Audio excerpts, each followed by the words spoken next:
Boa noite, irmãos, irmãs, que a graça e a paz do Senhor seja sobre a sua vida, sobre a sua casa.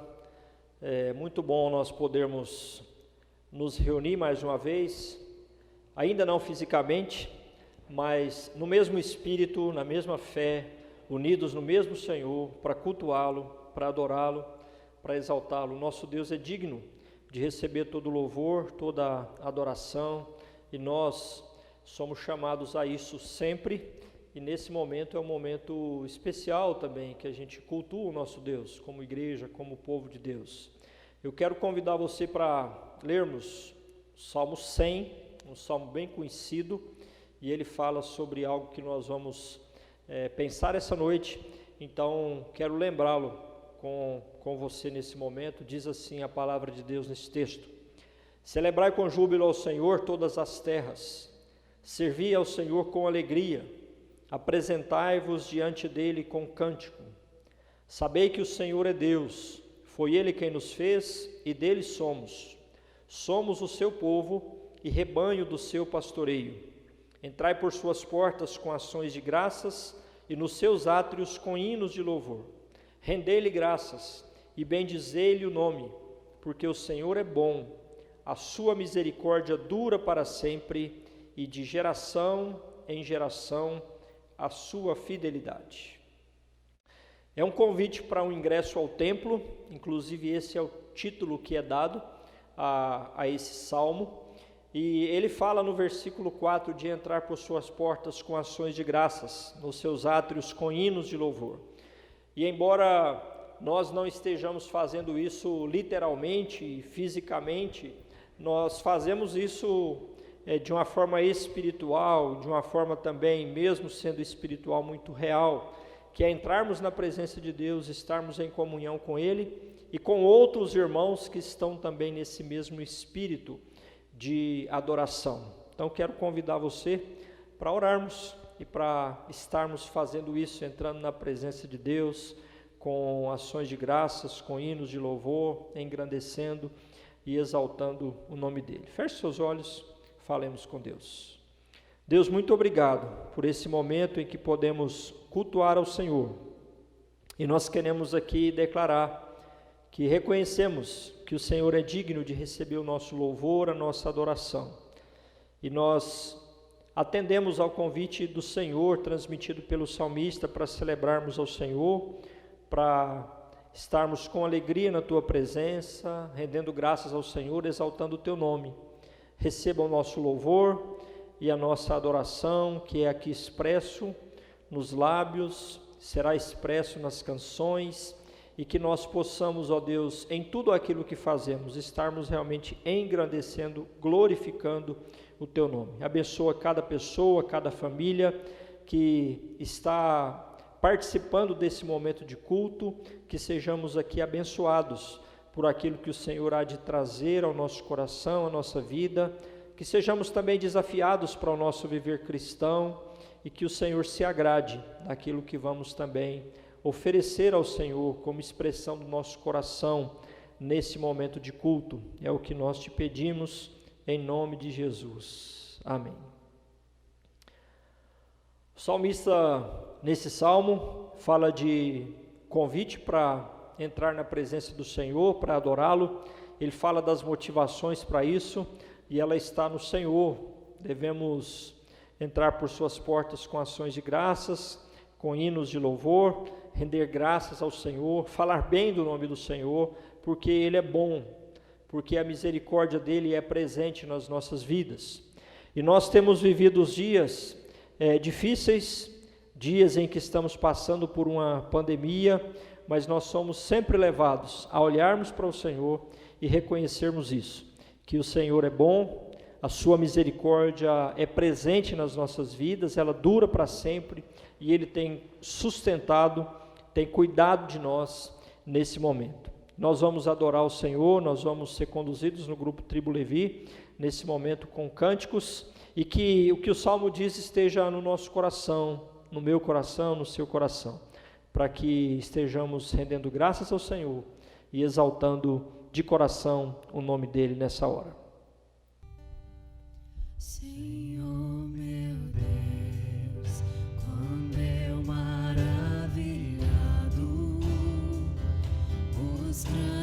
feitos vejo de tua mão, estrelas, mundos e trovões rolando a proclamar teu nome na amplidão. Canta minha alma então a ti, Senhor. Grandioso és tu, grandioso és tu. Canta minha alma então a ti, Senhor.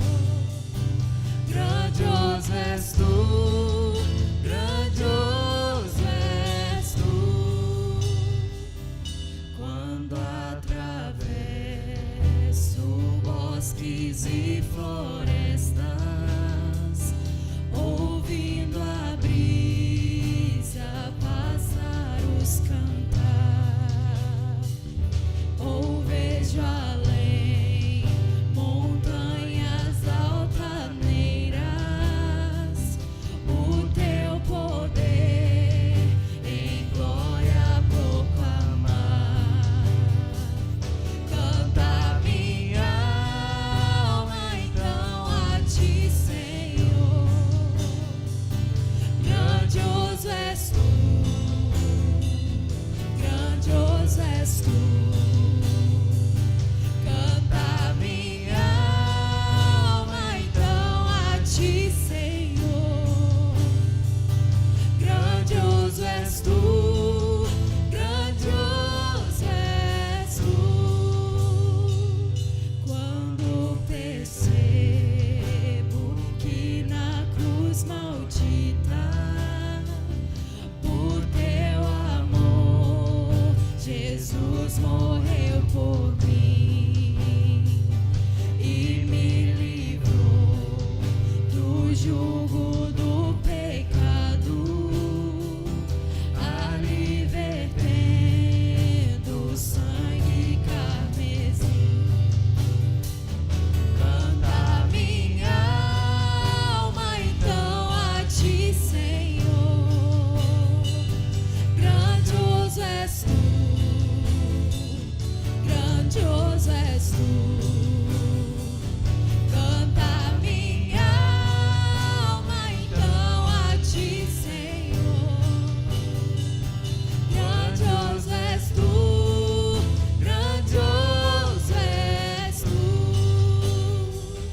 Quando afinal em resplendor e glória Jesus abrir as portas da mansão,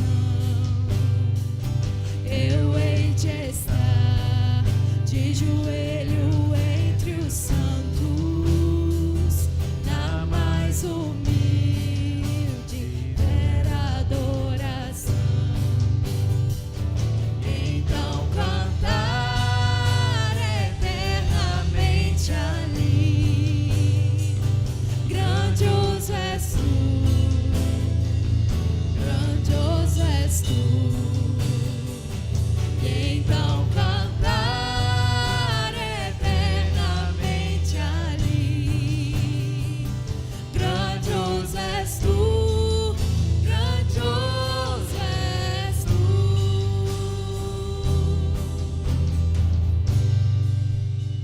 Amém. Senhor Deus, nós te agradecemos, Pai, por mais um dia de culto, Pai, que nós temos tido a oportunidade, Senhor, de cultuar e louvar ao Senhor. Como diz essa canção, Pai, nós cantamos e louvamos as obras e os feitos de suas mãos, Pai. Te agradecemos, Pai, pelo sustento. Nós te agradecemos, Pai, porque o Senhor tem estado conosco, Pai, mesmo em momentos difíceis, Pai. Nós te agradecemos. Continue, Senhor, conosco. Em nome de Jesus. Amém.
possamos declarar a Ele que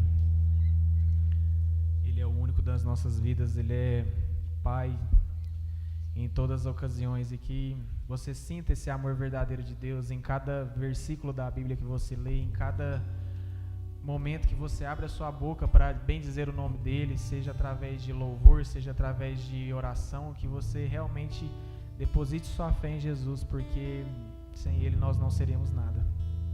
E eu creio que cada um crê nisso também. Amém?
Se a noite parece sem fim, tu és a luz que me guia, meu amigo inseparável.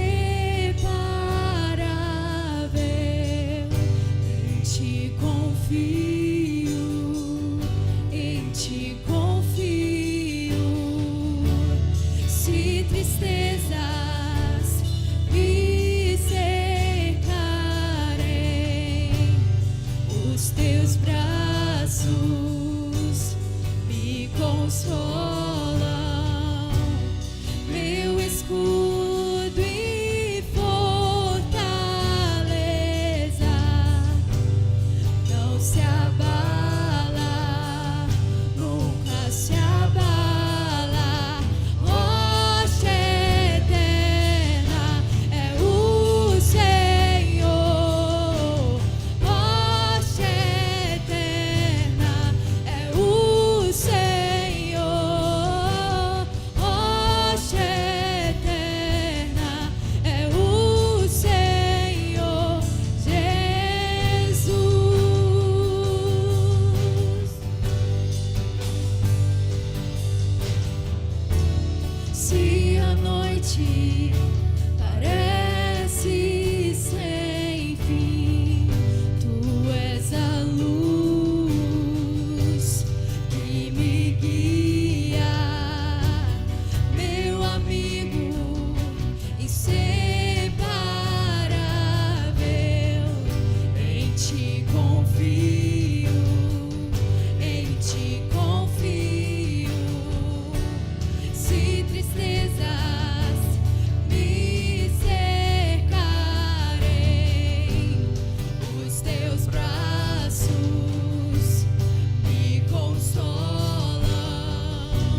firmados em Ti, confiantes do Teu amor, confiantes de que sem Ti nós não vivemos, nós sempre estamos precisando do Teu cuidado, do Teu carinho, que, Pai, a cada dia essas pessoas sintam a alegria que eu sinto nesse momento, de louvar o Teu nome, engrandecer, porque nós sabemos que quando tudo parece difícil, quando o escuro, as trevas dominam as nossas vidas, o Senhor, Ele é bondoso, Ele é gracioso para nos mostrar o caminho certo a seguir, a direção correta, que no momento que estamos angustiados, estamos sofrendo tristezas, como que esse vírus que vem matando milhões de pessoas, deixando entes queridos, deixando famílias despedaçadas e sem estrutura alguma em determinados momentos, mas o Senhor vem com a sua mão poderosa, restaura, dá o conforto, dá o suporte necessário. E eu creio que, como diz essa canção, em Ti confio, que possamos cada vez mais confiar em Ti, descansar no Teu amor, que a ansiedade, a angústia, a tristeza, ela venha, mas venha de forma passageira, que o Senhor sempre preenche esse vazio, sempre preenche essa vontade de aprender, a vontade de buscar o Teu nome, que a Tua igreja esteja crescendo a cada dia mais em amor, em graça, porque quando tudo isso passar, eu creio que vamos estar aqui reunidos, bendizendo o Seu nome, nos alegrando, e sabemos que o Senhor, independente de tudo que acontece, o Senhor é quem sabe todas as coisas. Em nome de Jesus. Amém. Quero convidar você para o texto de Marcos, capítulo 10, dos versículos 35 até o versículo 45. Esse é o texto básico para nosso sermão nesta noite. E eu quero, antes de ler o texto, lembrar que tenho aqui nas pregações trazido alguns temas básicos, fundamentais da fé cristã, e hoje nós vamos tratar de mais um dele, bem relacionado ao último que nós pensamos, que é a igreja e a nossa participação na igreja. E uma das maneiras de participarmos da igreja é com o nosso serviço, e é disso que trata então o texto. E eu convido você então para a leitura. Diz assim a palavra de Deus: Então se aproximaram dele Tiago e João, filhos de Zebedeu, dizendo-lhe: Mestre, queremos que nos concedas o que te vamos pedir. E ele lhes perguntou: Que quereis que eu vos faça? Responderam-lhe: Permite-nos que na tua glória nos assentemos, um à tua direita e outro à tua esquerda. Mas Jesus lhes disse: Não sabeis o que pedis. Podeis vós beber o cálice que eu bebo, ou receber o batismo com que sou batizado? Disseram-lhe: Podemos. Tornou-lhe Jesus: Bebereis o cálice que eu bebo, e recebereis o batismo com que sou batizado. Quanto, porém, ao assentar-se à minha direita ou à minha esquerda, não me compete concedê-lo, porque é para aqueles a quem está preparado. Ouvindo isso, indignaram-se os 10 contra Tiago e João. Mas Jesus, chamando-os para junto de si, disse-lhes: Sabeis que os que são considerados governadores dos povos têm-nos sob seu domínio, e sobre eles os maiorais exercem autoridade. Mas entre vós não é assim. Pelo contrário, quem quiser tornar-se grande entre vós, será esse o que vos sirva. E quem quiser ser o primeiro entre vós, será servo de todos. Porque o próprio Filho do Homem não veio para ser servido, mas para servir e dar a sua vida em resgate por muitos. Deus nos abençoe na meditação da palavra e fale ao nosso coração. Eu quero citar alguém chamado Henry Nouwen, que disse o seguinte: para sermos úteis uns aos outros, nós temos que morrer para eles. Ou seja, temos que deixar de medir a nossa importância e valor por parâmetros dos outros. Dessa forma, ficamos livres para manifestar misericórdia. E Henry Nouwen foi um homem que fez isso. Depois de aproximadamente 2 décadas ministrando em faculdades de renome nos Estados Unidos, ele se dedicou ao serviço e ajuda a pessoas em uma instituição que atendia pessoas com deficiência mental. Eu já ouvi, certa vez, uma explicação de que Henry Nouwen falou que fez isso para que ele pudesse servir as pessoas que não reconheceriam o seu serviço, como essas pessoas que tinham a deficiência mental e não teriam então uma resposta como outras pessoas teriam ao seu serviço. No Evangelho de Marcos, onde está o texto que lemos para o nosso sermão nessa noite, Jesus é apresentado como servo, como alguém que faz, como alguém que está continuamente agindo e fazendo alguma coisa em serviço a outro. Por isso que uma das características do Evangelho de Marcos é a ação. Sempre que nós lemos, nós vemos essas ações sendo determinadas de uma perícope a outra, ou no início de cada perícope, cada início de texto, mostrando Jesus se deslocando, fazendo, agindo, e ao fazer, servindo. E o texto que nós lemos, ele se coloca nessa posição e se apresenta assim, como ele diz que ele veio para servir. E quando ele fala sobre isso, ele diz que ao servirmos, nós vivemos uma posição de grandeza diante da discussão que se travou com os discípulos, ou diante do pedido dos discípulos e a resposta de Jesus diante da solicitação dos dois e a indignação dos demais. E eu quero então pegar essa fala de Jesus, esse ensino de Jesus que ele está ensinando no texto todo, para tematizar esse sermão e pensarmos sobre esse viver a grandeza através do servir. E quero pensar primeiramente que viver a grandeza pelo servir demanda compreensão dos desejos do nosso coração.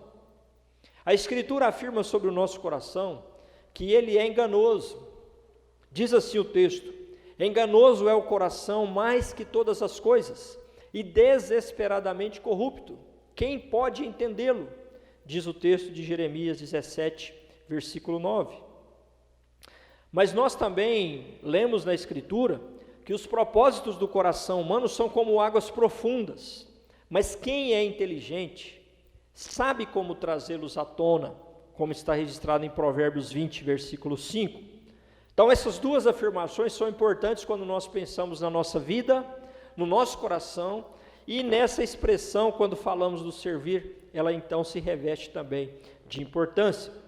Nosso coração é enganoso, mas nós podemos descobrir, mesmo sendo como águas profundas, que não se vê facilmente aquilo que está no fundo. Mas o texto diz, de Provérbios 20, que quem é inteligente sabe trazê-los à tona. Pode-se descobrir. E o caminho para se descobrir e para se conhecer o coração é exatamente pela palavra, pela sabedoria de Deus que nos é concedida na sua palavra. Esse texto mesmo que nós lemos mostra algumas coisas importantes sobre o coração dos discípulos e também os nossos. Observe o texto. Tiago e João fazem um pedido a Jesus. Eles pedem que na sua glória ele se assente em uma à esquerda e outro à direita.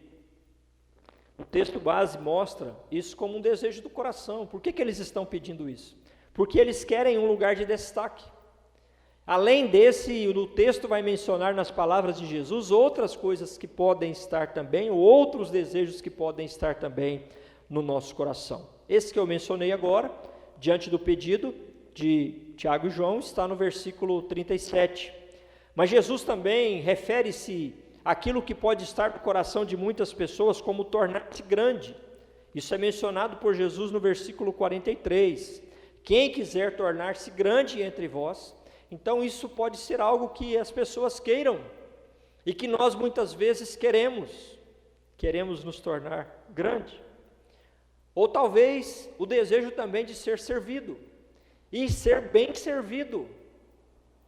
Poderíamos perguntar qual de nós já não foi em algum lugar em que alguém nos serviu e nós muitas vezes nos sentimos mal servidos e reclamamos, nos queixamos, porque está no nosso coração esse desejo de ser servido e ser bem servido. E se não somos bem servidos, nos queixamos. Isso foi dito por Jesus no versículo 45, que ele não veio para isso, e ele é modelo para nós nisso. Conforme Jesus, esses desejos que estão aqui demonstrados no coração dos discípulos, e outros mais, eles se opõem ao espírito de serviço que é esperado dos discípulos de Jesus. E é interessante observar que não apenas Tiago e João têm essa atitude, mas os outros se indignaram, e você já se perguntou por quê? Será porque eles não concordavam com a atitude deles? Ou será que eles pensaram, eu é que deveria estar nesse lugar? Eu imagino que é mais essa ideia de eles pensarem isso. Eu que devo estar nessa posição? Eu é que devo estar à direita ou à esquerda de Jesus? Eu é que quero ser grande? Eu é que quero estar em uma posição de proeminência? E é muito comum identificar essas atitudes, ou atitudes semelhantes nas nossas vidas, na vida de outras pessoas, e às vezes, muitas vezes, como está nesse texto, relacionadas ao serviço. Às vezes alguém que serve e cobra um direito, às vezes alguém que serve e cobra um reconhecimento. Não que não se deva e não se possa ter o reconhecimento, mas quando se trabalha ou se serve para se ter o reconhecimento, ou quando não se tem o reconhecimento e se queixa disso, isso evidencia o nosso coração. Por isso que a gente precisa entender isso, porque isso interfere na nossa atitude de serviço, na nossa grandeza que nós devemos ter quando nós pensamos nesse relacionamento com o serviço. Às vezes vê-se pessoas que têm um ar de superioridade por estar em determinada posição, como os discípulos queriam fazer. Então nós precisamos compreender os desejos do nosso coração, de ser grande, de ser importante, de ser reconhecido e colocarmos na presença de Deus. Eu quero lembrar também que viver a grandeza pelo servir demanda disposição ao sacrifício independente das recompensas. Isso pode soar ruim, porque quando nós, vez ou outra, servimos, muitas vezes nós esperamos alguma recompensa. Muitos querem isso. Muitos querem, inclusive, a recompensa sem o serviço. Uma expressão comum que vemos em alguns lugares é que muitos querem a glória sem a cruz.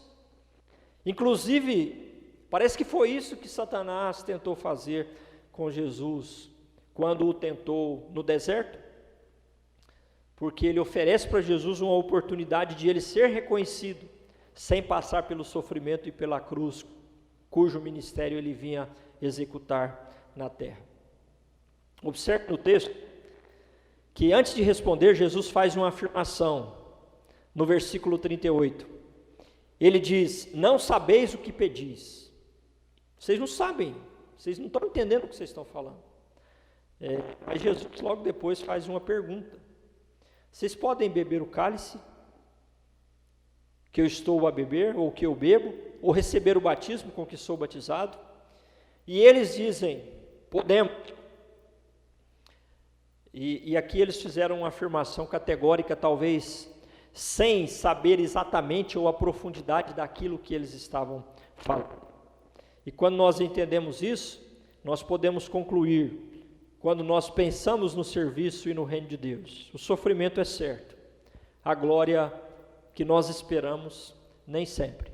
Pois Jesus diz, vocês vão beber o cálice, mas o assentar-se à direita ou à esquerda não é comigo. Isso compete para aqueles a quem o Pai concedeu. Então nós devemos ter essa disposição quando nós pensamos no serviço. Eu vou servir, mas a recompensa não cabe a mim definir ou esperar receber ou cobrar do Senhor. Cabe a mim servir.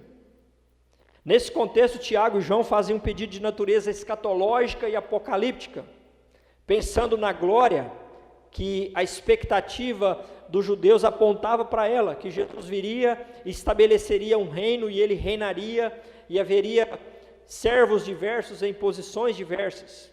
Obviamente, a posição mais proeminente era a direita e a esquerda, onde eles queriam estar. E Jesus traz isso para a realidade dos discípulos. Ele não responde com a mesma natureza escatológica e apocalíptica. Ele fala então de sofrimento, diante da expectativa que eles tinham da glória. E isso está muito claro nas páginas da Escritura, porque a Escritura sempre fala de cálice ligando ao sofrimento, ligando à amargura, ligando a duras provas. Inclusive o próprio Jesus, quando está prestes à cruz, ao orar no Getsêmani, ele usa essas palavras: Abba, Pai, tudo te é possível, passa de mim este cálice, porém, não seja o que eu quero, e sim o que tu queres, como está registrado em Marcos, capítulo 14, versículo 36. Como eles responderam que poderiam tomar o cálice, Jesus diz: vocês vão tomá-lo. Mas a recompensa que eles esperavam, Jesus diz: isso está para aqueles a quem o Pai está, ou a quem está preparado. Mas já que eles disseram podemos, eles beberam o cálice, como Jesus afirmou que aconteceria. A palavra de Deus diz, no início da igreja: por aquele tempo o rei Herodes mandou prender alguns da igreja para os maltratar. Mandou matar a espada Tiago, irmão de João, como está escrito em Atos capítulo 12, versículos 1 e 2. E João, quando começa a escrever o Apocalipse, ele diz: eu, João, irmão e companheiro de vocês na tribulação, no reino e na perseverança em Jesus.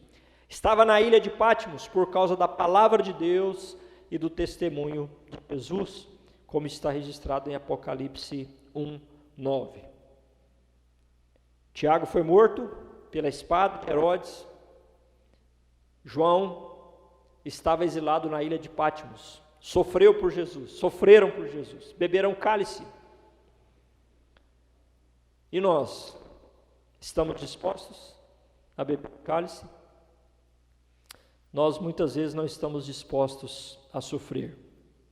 Às vezes, coisas tão pequenas, nós nos revoltamos, nós nos irritamos, nós falamos que não vamos mais servir, não queremos mais servir. Nós devemos ter essa disposição ao sacrifício, mesmo não vendo as recompensas que nós esperávamos, mesmo as coisas não dando o resultado que nós gostaríamos, porque o nosso chamado é para servir. E quando servimos, essa grandeza na atitude do serviço vai sendo evidenciada quando nós servimos, mesmo passando por sacrifícios, independente das recompensas. Eu quero lembrar também que viver a grandeza pelo servir demanda a aceitação dos valores invertidos do reino. Os valores do reino se opõem aos valores do mundo corrompido pelo pecado. Por isso, vez ou outra, nós temos insistido na importância de termos uma cosmovisão cristã fundamentada nas Escrituras, em que basicamente 3 palavras são importantes: criação, queda e redenção. Nós fomos criados por Deus e Ele fez todas as coisas, e já ao criar, antes do pecado entrar no mundo, Ele colocou o trabalho, o serviço como uma responsabilidade para o homem. Com a entrada do pecado no mundo, tudo foi mudado. E esse serviço, que era um privilégio, ele se torna agora, em muitos momentos, um castigo.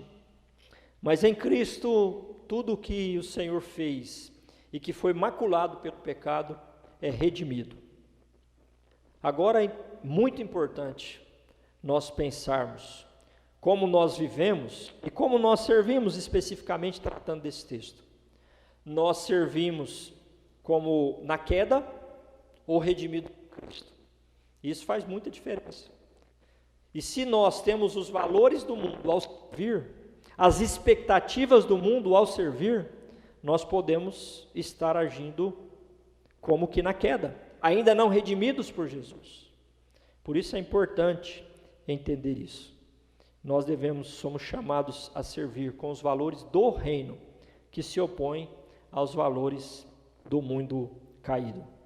É interessante nesse texto que Jesus cita, pelo contexto ele cita governo, ele fala de governo porque é isso que os discípulos têm a expectativa.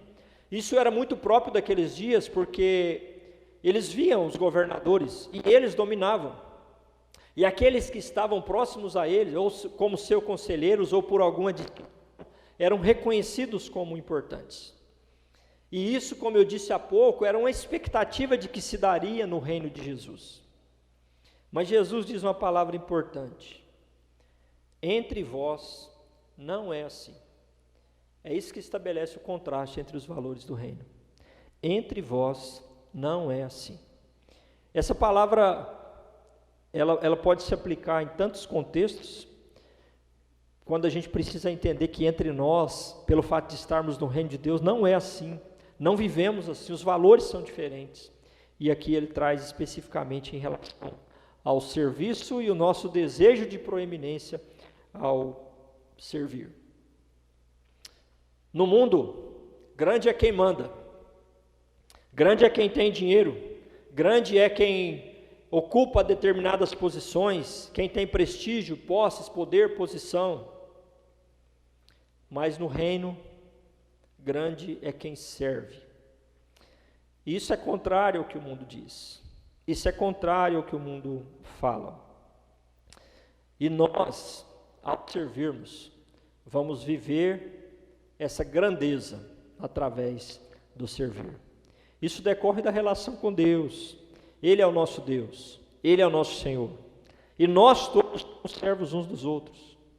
Por isso, no reino, na igreja e em outros lugares em que o reino está presente, mesmo quem tem autoridade se reconhece como servo, porque tem alguém acima, tem alguém mandando nele, e ele sabe isso. Ele não manda por si, ele não é autoridade suprema, mas está submisso. E deve ser assim na vida de todos nós, para todos nós. Eu lembrei, pensando nesse texto, do que Jesus fala de João Batista. Ele diz: eu lhes digo, entre os nascidos de mulher, ninguém é maior do que João. Mas o menor no reino de Deus é maior que ele, como está em Lucas 7, 28. E foi João Batista quem disse: eu não sou digno de desatar-lhe as sandálias dos pés. Foi João Batista quem disse: convém que ele cresça e que eu diminua. E estabelece e confirma essas inversões que têm que ser vividas no reino. Jesus o confirma como maior no reino. Ninguém é maior do que João, mas o menor é maior que ele. São os valores invertidos do reino, os quais nós vivemos. Nós vivemos no reino em humildade, e não pisando nos outros, não humilhando os outros, mas nós vivemos submissos à vontade de Deus. O reino tem esses valores invertidos, e no servir, isso é muito presente e muito próprio. Então, viver a grandeza pelo servir também demanda essa aceitação dos valores invertidos do reino. Mas eu quero lembrar também, em quarto lugar, que viver a grandeza pelo servir demanda reconhecer a Jesus como o modelo supremo de serviço. Jesus é o nosso modelo em todas as coisas. E quando nós falamos de servir, Jesus é o nosso modelo por excelência. Com Jesus nós aprendemos que devemos servir.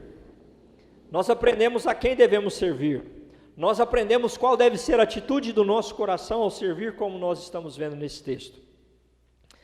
E Jesus diz no versículo 45, pois o próprio Filho do Homem não veio para ser servido, mas para servir e dar a sua vida em resgate por muitos. Querer ser servido parece que é querer ser uma coisa que Jesus diz que nem ele veio querer, nem ele veio buscar, porque ele não veio para ser servido, mas para servir. O fato de vir ao mundo é a doutrina da encarnação do verbo, ela é paradigmática para o serviço, porque ela mostra Jesus deixando a sua glória, deixando a sua posição de Deus, abrindo mão de atributos divinos e vindo ao mundo para nos servir. Então ele deixa a sua glória, ele deixa essa posição ao lado do Pai, vem ao mundo para nos ensinar isso. E um texto que confirma isso muito bem é o texto que diz que, mesmo existindo na forma de Deus, ele não considerou o ser igual a Deus algo que deveria ser retido a qualquer custo. Pelo contrário, ele se esvaziou, assumindo a forma de servo, tornando-se semelhante aos seres humanos, e reconhecido em figura humana, ele se humilhou, tornando-se obediente até a morte, e morte de cruz. É o texto de Filipenses 2, versículos 6 a 8. Se tem alguém que poderia exigir ser servido, esse alguém era Jesus. Mas ele diz: eu não vim para ser servido. O próprio Filho do Homem não veio para ser servido, mas para servir e dar em resgate por muitos. O serviço prestado por Jesus foi prestado por mim e por você, porque ele veio para nos resgatar, para nos redimir. Curiosamente, essa é a primeira vez que Jesus fala de uma forma tão global e tão direta da razão da sua morte, da razão da sua vinda ao mundo de forma tão explícita. Principalmente ligado à sua morte, o texto anterior ao texto que nós estamos meditando, Jesus tinha anunciado isso. Mas os discípulos não entendiam. Por isso vinham com essa expectativa de no futuro ter uma posição de proeminência ao lado de Jesus. Mas nesse texto Jesus deixa isso claro. Por que ele vai morrer? Por que ele precisa morrer? Para dar a sua vida em resgate por muitos. O resgate é o serviço prestado por Jesus a mim e a você. E para fazer isso, ele teve que vir ao mundo e assumir essa posição de servo e deixar para nós o exemplo de servo, de alguém que serve. É lógico que o exemplo, Jesus não é meramente um exemplo, porque ele veio para nos resgatar. Então ele é o nosso Senhor e o nosso Salvador.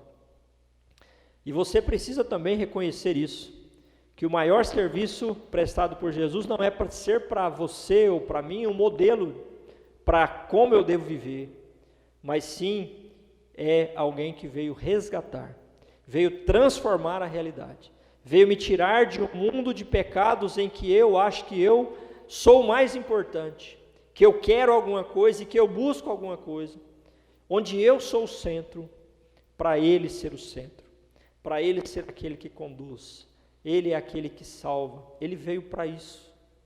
E nós precisamos entender essa razão primordial que Jesus veio, para servir e dar a sua vida em resgate por muitos. Por isso, nós só vamos viver a grandeza pelo servir quando nós reconhecermos a Jesus como modelo supremo de serviço. Eu quero lembrar então com você que nós estamos pensando nessa realidade abençoadora que é o serviço. Somos chamados para isso, chamados para servir a Deus e uns aos outros. E quando nós queremos servir, Jesus diz que nós alcançamos a grandeza, não é pelo cargo, não é pela posição, mas é pelo ato de servir. E para fazermos isso como Jesus disse, nós precisamos compreender o nosso coração e pensarmos muitas vezes, por que eu estou servindo, por que eu estou querendo servir, ou por que eu não estou querendo servir, e entendermos aquilo que está no nosso coração, e que haja nele uma disposição para a obediência e não para satisfazer os nossos próprios desejos. Deve haver também uma disposição ao sacrifício, e sempre que nós servimos, de alguma forma nós sacrificamos alguma coisa, seja o tempo que você dedica, seja alguma coisa com a qual você serve, seja uma atividade manual, seja um dom que você exerce, uma capacidade, uma habilidade que Deus te deu, você está se dispondo a sacrificar alguma coisa. Às vezes o sacrifício vem com sofrimento, quando nós servimos e alguém que poderia ter servido e não serviu critica, e nós sofremos. Mas nós estamos dispostos a isso, porque está na palavra. Jesus sofreu Por que nós gostaríamos de ser, nós desejamos às vezes ser melhor que eles e não sofrer? Ele mesmo diz isso, que nós também sofreríamos. Devemos também aceitar os valores do reino. Devemos entender quais são os valores do reino. Entender que os valores são invertidos. E por isso algumas pessoas no mundo nos vêm fazendo algumas coisas e elas nos questionam, porque os valores do reino são diferentes. E nós precisamos também reconhecer Jesus como modelo supremo de servo para as nossas vidas a cada dia, em cada instante. Eu quero convidar você para praticarmos essa palavra que nos é dada e ensinada por Jesus nesse episódio. Primeiramente, buscando sabedoria do Senhor para lidar com os sentimentos e sofrimentos ao servir. Precisamos de sabedoria de Deus. Precisamos sempre, em tudo na nossa vida, a cada instante. Precisamos que Deus nos dê direção. Quando servimos também, se precisamos em tudo, obviamente servir está incluído nisso, mas precisamos de sabedoria, e eu estou listando aqui essas duas coisas que estão no texto, para lidarmos com os sentimentos, e nós precisamos de sabedoria de Deus para entender que às vezes eu sou egoísta, que às vezes eu penso que alguém poderia estar fazendo o que eu estou fazendo e eu paro de fazer, e eu devo olhar para o meu coração e falar: Senhor, que sentimento é esse? Obrigado porque o Senhor me revelou isso. E eu não quero mais deixar de servir por isso. Porque o meu modelo é o Senhor, não é a comparação com os outros. E Deus vai assim nos dando sabedoria para olhar para os nossos sentimentos. Mas também para lidar com os sofrimentos. Que, como eu disse há pouco, às vezes eles vêm. Vêm em forma de uma crítica, vêm em forma de uma retaliação, vêm em muitas formas. E nós precisamos estar buscando sabedoria de Deus para isso. Para não pararmos de servir, mas continuarmos a servir com sabedoria. Ajudarmos aqueles que estão vendo uma dificuldade para servir. Por isso busquemos sabedoria do Senhor, para lidar com os sentimentos e os sofrimentos ao servir. Mas pratiquemos a palavra também, descobrindo para qual serviço o Senhor tem chamado você e se dedicando ao mesmo. Para que Ele tem te chamado? E você tem servido e atendido a esse chamado do Senhor?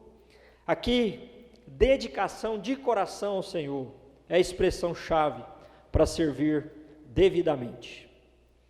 Eu me lembro, e alguns irmãos já me ouviram falar, que por muito tempo eu falava que você precisa descobrir o seu dom para você servir. E ultimamente eu tenho revisto isso, já revi e tenho falado agora diferente. Você precisa servir.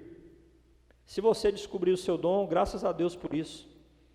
Porque embora a palavra diga que nós devemos procurar os dons, ela fala muito mais que nós devemos servir.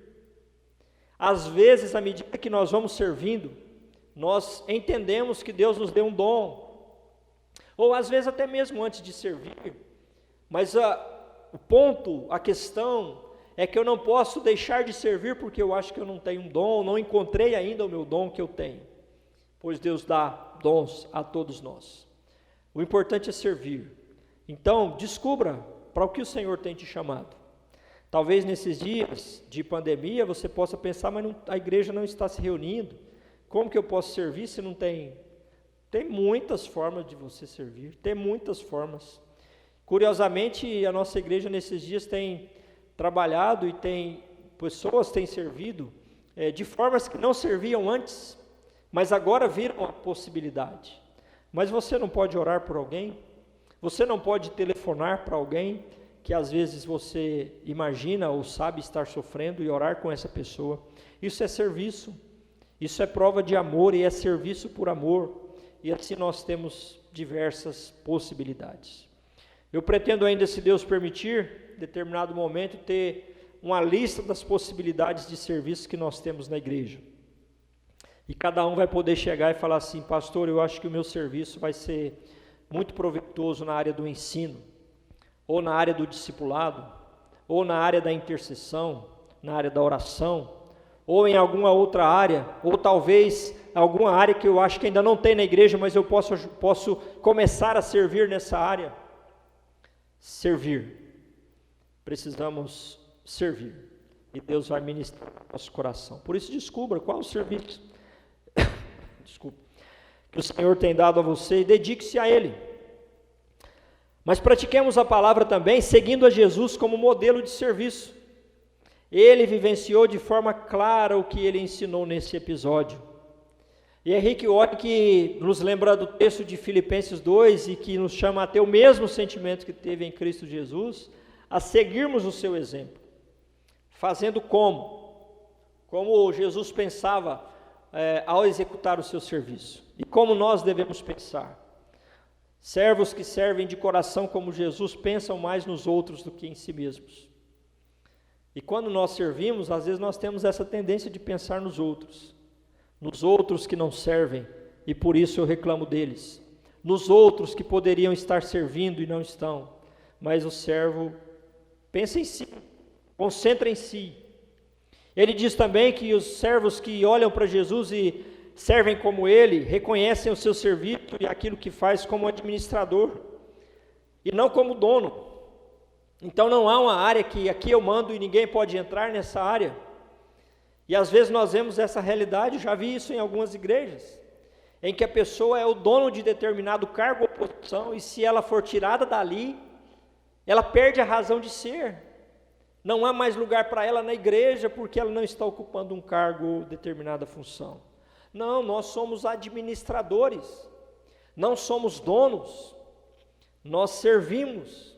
E servimos a Deus e aos outros, mas não como donos, mas como bons mordomos, como a palavra de Deus nos diz. Verdadeiros servos que servem como Jesus, realizam o seu trabalho e não fica pensando no trabalho dos outros que estão servindo ou que não estão servindo. Então concentre-se no seu serviço e serve. Alguns serviços, eles demandam um serviço em comum, então isso se relaciona, nós precisamos do serviço uns dos outros. Eu, para fazer a transmissão aqui, estou usufruindo do serviço do Arthur e do Mateus, não ia ter como fazer isso sem o serviço deles agora.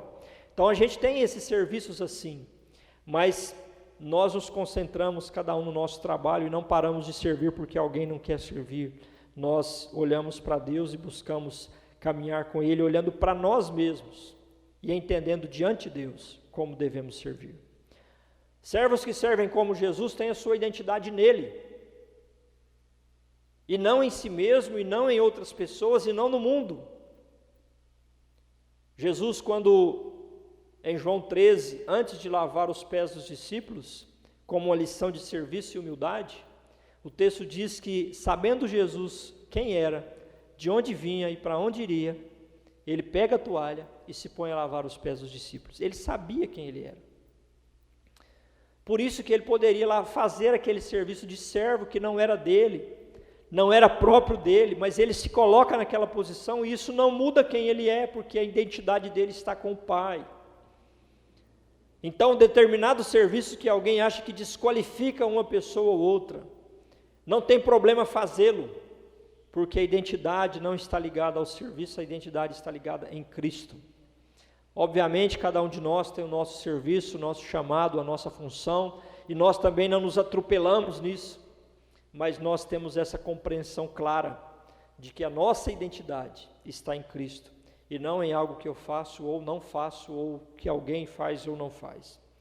E nós também aprendemos com Jesus que cada serviço é uma oportunidade e não uma obrigação. Nós temos a oportunidade de demonstrar amor, de cuidar, de servir, de conduzir outras pessoas a estarem mais próximas do Senhor.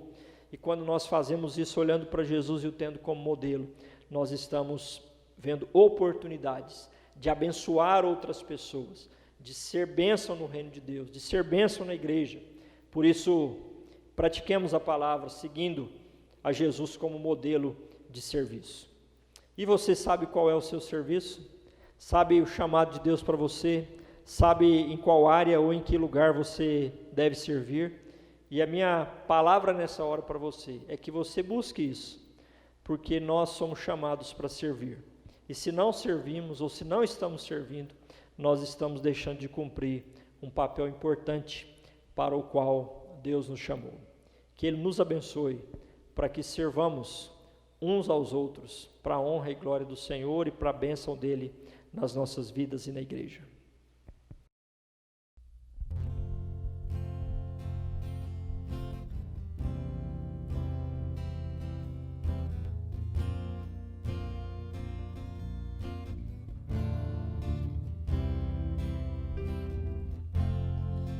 Se turbe o vosso coração, crede em Deus e também em mim. Na casa de meu Pai há muitas moradas. Se não fosse assim, eu não teria dito: vou preparar-vos um lugar. Eu virei, vos levarei para mim mesmo. Vós conheceis o caminho para onde eu vou.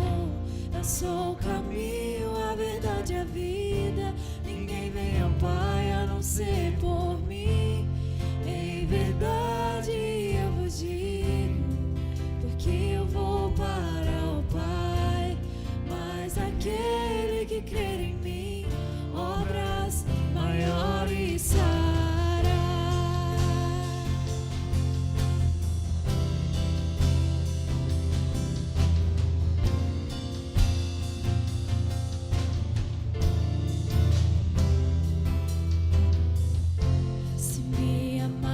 Verdadeiramente guardareis os meus mandamentos. Rogarei ao Pai, Ele vos dará o Consolador, o Espírito da verdade, que o mundo não pode receber, mas Ele habita em vós e estará em vós para sempre. Aquele que tem os meus mandamentos guarda, esse é o que me ama. E se alguém me amar, será amado por meu Pai. Eu também o amarei e me manifestarei a Ele.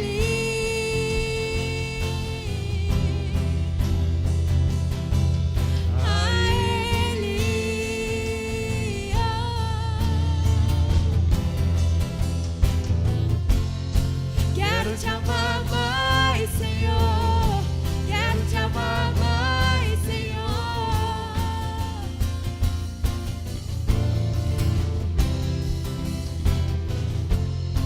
Quero te amar mais, Senhor. Quero te amar mais, Senhor.